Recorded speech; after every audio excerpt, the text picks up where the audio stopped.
Crowds in Bucharest cheered as centrist Nicusor Dan won Romania's presidential election Sunday. It's a shock defeat for Dan's nationalist hard-right rival George Simion in polls that officials say saw the highest turnout in a quarter of a century. Official results say Dan, a pro-EU candidate, gained 54% of votes cast in nearly all polling stations, but he'd been trailing Simion until recent days. Simion is a Trump admirer and a Eurosceptic wanting to end military aid for Ukraine.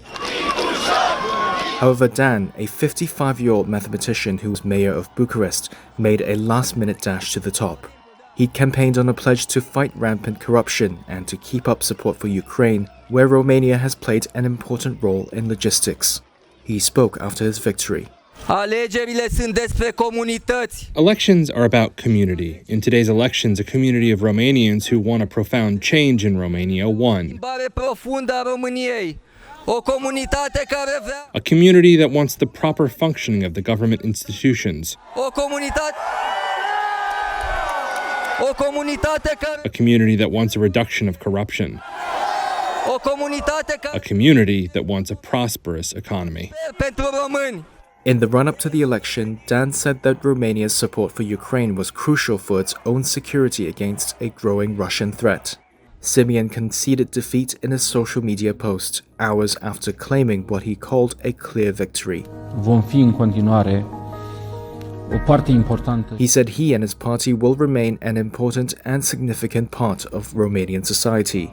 Simion got the most votes in the first round of voting 2 weeks ago, scoring 41% of the ballots. Sunday's election took place nearly 6 months after an initial ballot was cancelled in December. That was due to alleged Russian interference favoring far-right politician Călin Georgescu, who was banned from standing again. Russia denies its involvement. Simion said he would have nominated Georgescu as prime minister if he won the election. Analysts say if Simion had won, it would have meant isolating Romania abroad, eroding private investment, and destabilizing NATO's eastern flank. It also would have meant a new ally for Hungary's fiercely anti-immigrant leader Viktor Orban, a longtime Trump ally, and Slovakia's Robert Fico, who both oppose military aid for Ukraine in the European Council, as the body decides on aid for Ukraine, energy, sanctions against Russia, or the EU's budget. Romania's voting took place just as neighboring Poland carried out its first round of presidential elections.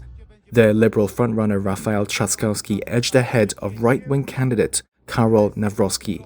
Both elections are being closely watched across Europe, amid concern more Europeans are supporting Trump-like politics due to popular anger over migration and cost of living, eroding unity on the continent over how to deal with Russia.